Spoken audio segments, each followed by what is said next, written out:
Kanchipuram DSP Shankar Ganesh அவர்களை வந்துட்டு கைது பண்ணாங்க. அது ஜீப்ல அழைச்சிட்டு போங்கன்னு சொன்னதுக்கு வந்து நாங்க ஜீப் இல்லை அப்படின்னு சொன்னதுக்கு நானே கூட்டு போறேன்னு சொன்னதுக்கு தப்பி ஓட்டம் டிஎஸ்பியை தப்பி ஓட்டாரு அப்படின்னு சொல்லிட்டு மறுபடியும் ஒரு மணி நேரத்தில் வந்து அவரே வந்து அந்த சிறைச்சாலை முன்னாடி வந்து நின்றாரு அப்படின்னு சொல்லிட்டுலாம் செய்தி ஊடகங்களை வந்துச்சு. நேற்று வேற நீதிமன்றம் வேற அவங்கள வந்துட்டு விடுதலை பண்ணிட்டாங்க. என்னதான் சார் நடந்துச்சு அந்த வழக்குல, கொஞ்சம் முழுமையா சொல்லுங்க சார். இது வரைக்கும் என்ன புரிஞ்சுக்கிட்டு இருக்கீங்க? செய்தியெல்லாம் பார்த்தது வரைக்கும் சரியா தப்பா? ஒண்ணுமே புரியல, குழப்பமா இருக்கு. யாருக்குமே புரியல. சொல்கிறேன். திரு செம்மல் என்பவர் காஞ்சிபுரம் மாவட்டத்தின் மாவட்ட நீதிபதி மற்றும் தாழ்த்தப்பட்டோர் மற்றும் பழங்குடியினர் வன்கொடுமை சட்டத்திற்கான சிறப்பு நீதிபதியாகவும் அங்கே இருக்கிறார். எனக்கும் உள்ளபடியே புரியவில்லை. என்னவென்றால், நீதிமன்றத்தில் இந்த காவல் ஆய்வாளர்கள் எல்லாம் ஆஜராகாமல் இருந்தால் பிடிவாரண்ட் பிறப்பிப்பார்கள்னு செய்தி நம்ம பார்த்துருக்கோம். இது வரும். ஏன்னா கோர்ட்டுக்கே பொறுமை போயிடும்.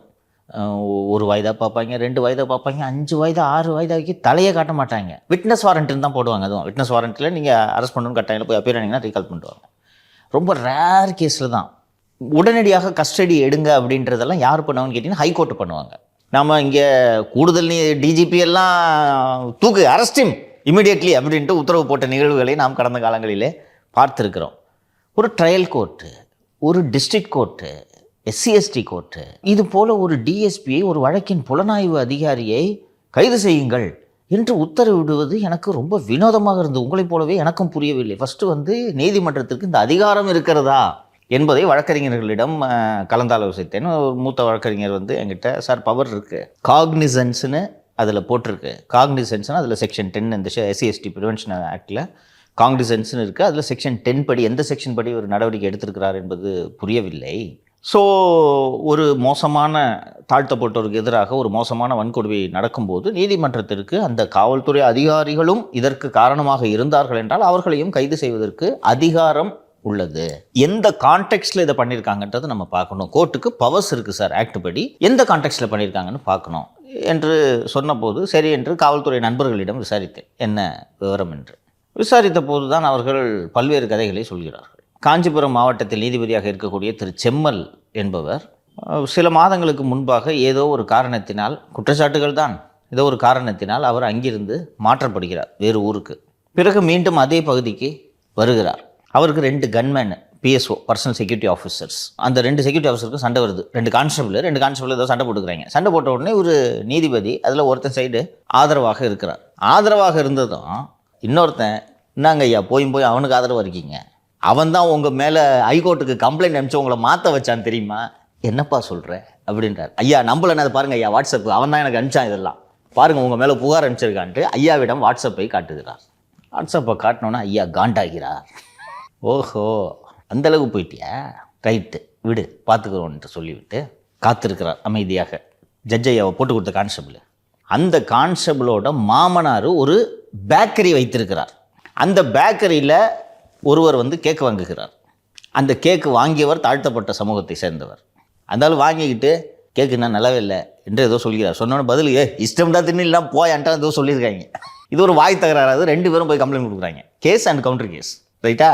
அப்புறம் சரி இதில் ஃபர்தர் நடவடிக்கை எடுக்கலான்னு பார்த்தா 2 பேரும் என்னப்பா கேக்கு காசு வந்தீங்க வச்சுக்க அப்படின்ன உடனே சரி பரவாயில்ல இருந்தால் இன்னொரு கேக்கு தரேன்ட்டு 2 பேரும் சமாதானமாகி அண்ணே நாராஜனே நல்லா இருக்கியானேன்னு கட்டி பிடிச்சிட்டு போயிடுறாங்க. இந்த தகவல் ஐயாவுக்கு வருகிறது. அந்த கேக்கை வாங்கியவர் தாழ்த்தப்பட்ட சமூகத்தை சேர்ந்தவர். ஒரு தாழ்த்தப்பட்ட சகோதரனுக்கு அழுகிய கேக் கொடுக்கப்பட்டுள்ளது, இது தாழ்த்தப்பட்டோர் வன்கொடுமையில் சேரும், உடனடியாக FIR பதிவு செய்யுங்கள் என்று நீதிபதி உத்தரவிடுகிறார். உத்தரவிட்டதோடு அல்லாமல் அந்த கான்ஸ்டபிள் இருக்கார்ல, பேக்கரி வச்சிருக்கவரோட மருமையன், அந்த கான்ஸ்டபிள் காஞ்சிபுரம் மாவட்டத்திற்குள் கால் வைக்கக்கூடாது என்று உத்தரவிடுகிறார். எக்ஸ்டர்ன்மெண்ட் ஆர்டர் இதுக்கு பேர்.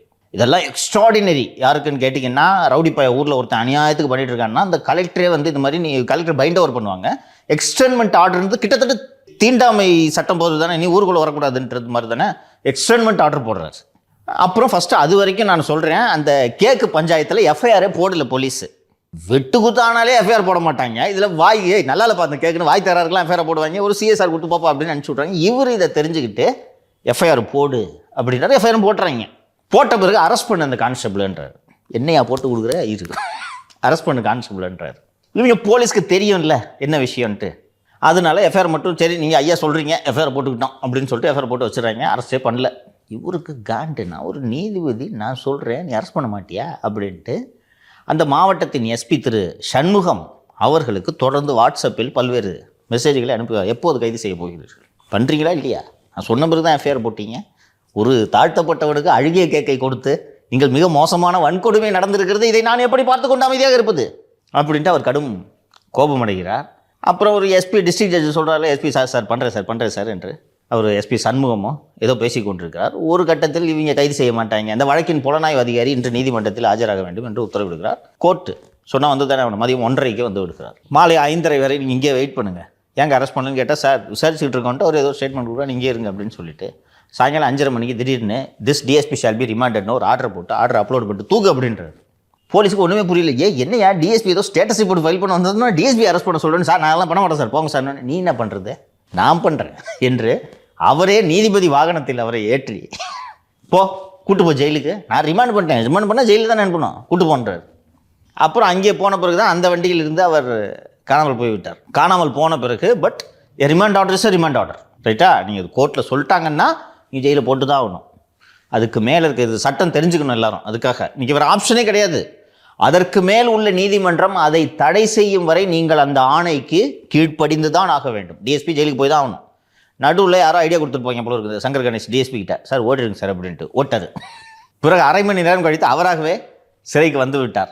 வந்ததும் என்ன சொல்லியிருப்பாங்கன்னா, இந்த ஆர்டரை நீங்கள் ஒபே பண்ணி ஆகணும். அது ஹைகோர்ட்டு தப்புன்னு சொல்லணும், நம்ம ஹைகோர்ட்டுக்கு அப்பீல் போவோம், அது வேறு.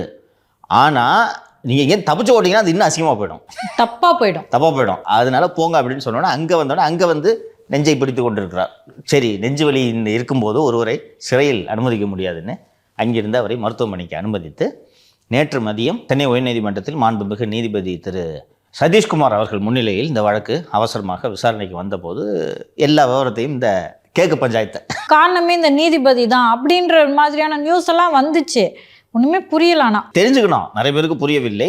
ஸோ அதனால் சொல்கிறேன், இந்த நீதிபதி ஏற்கனவே இப்போது மட்டும் இல்லை, ஏற்கனவே சர்ச்சைக்கு உள்ளான ஒரு நீதிபதி தான். 2023ஆம் ஆண்டு ரீனா ஜாய்ஸ் மேரி மற்றும் மகாலிங்கம் என்கிற நொண்டி மகாலிங்கம் ஆகிய 2 பேர் வந்து மாவோயிஸ்ட் கட்சியை சேர்ந்தவர்கள்.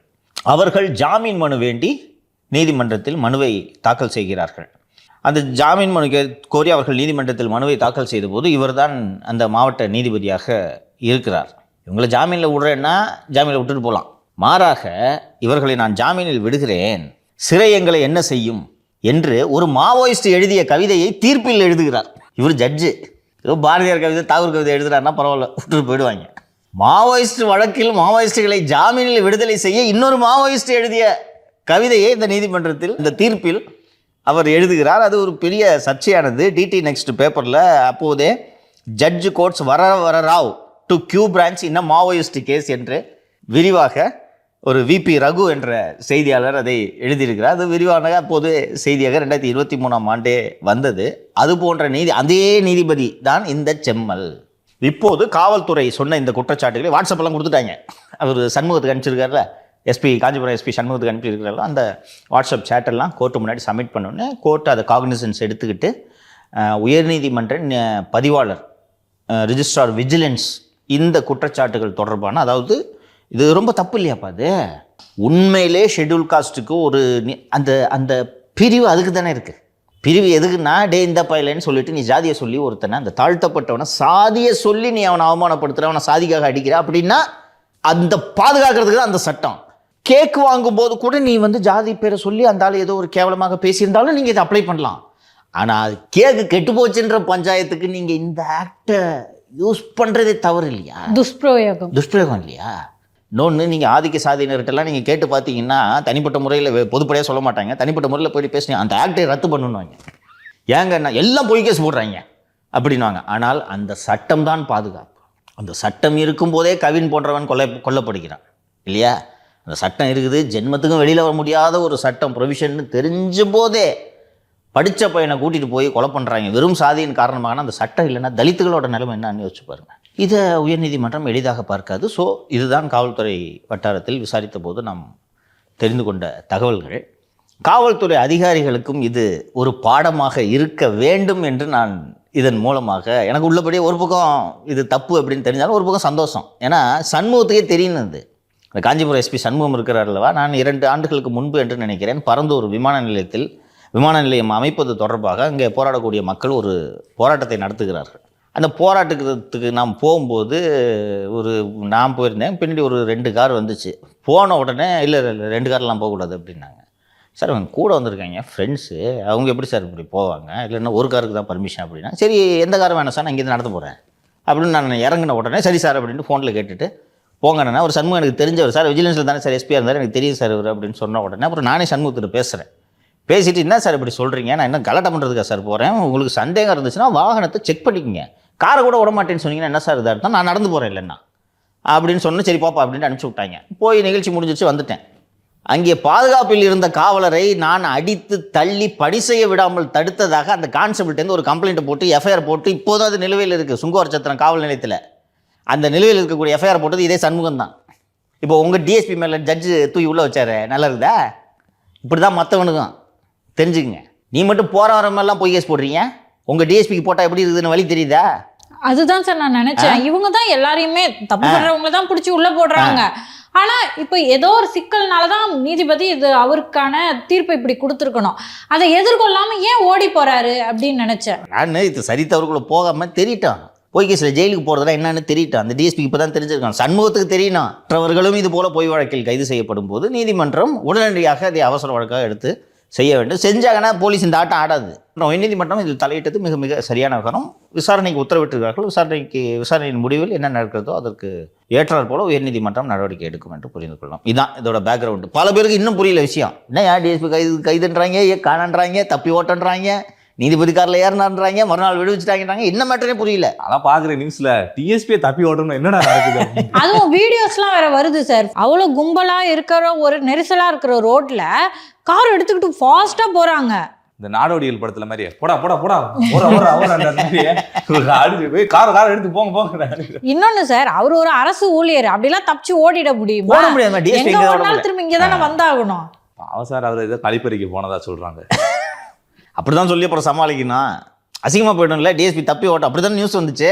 போய் கேஸில் பிடிச்சி உள்ளே வச்சாங்கன்னா என்ன சிக்கல் என்பது அவர்களும் தெரிந்து கொள்ள வேண்டும்.